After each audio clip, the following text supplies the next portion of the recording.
It's okay. Go on.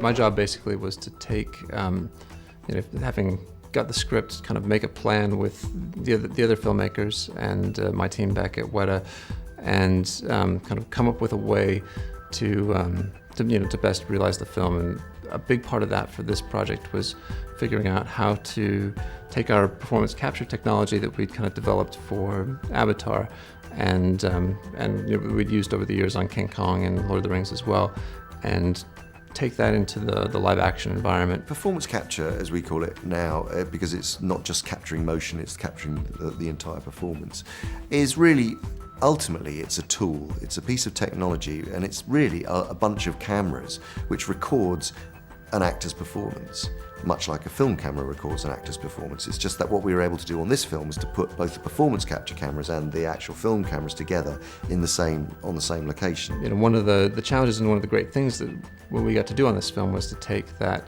performance capture tool set in terms of the cameras and the funny dots and the funny suits, and put them into the live action environment.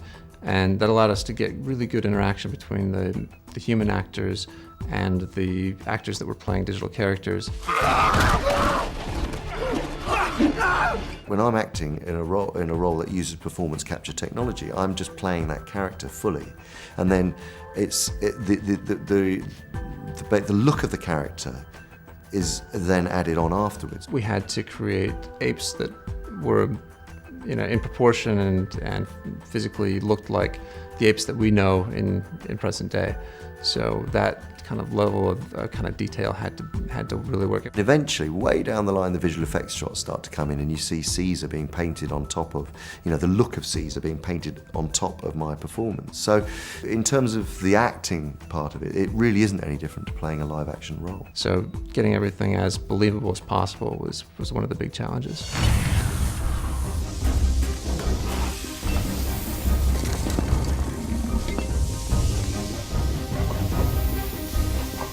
You start with the basic building blocks, which is the research into primate behaviour and understanding that, and what a normal chimpanzee, how their DNA works, what their behaviour patterns are, how they work in a group, how they exist, and so on.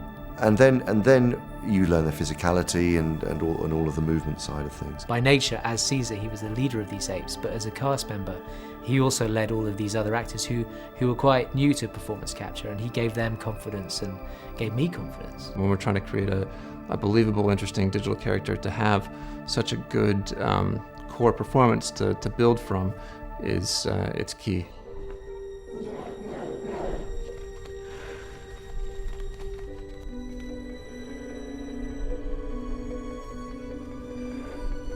One of the challenges of making films is you live and breathe it, and you know every aspect of it, and you know that the microphone's above the head, and all of those things that take you out of it. So it's always trying to look at the film from a sort of objective point of view, and really the answer to doing that is just focusing on the story. How well does the story come across, and hopefully that's worked for us. If we've done our job right, they'll walk out of the theater having rooted for the apes and feeling like they've been through Caesar's journey, essentially from infancy, growing up with humans and kind of being betrayed and kind of rising up against the humans through the end of the film.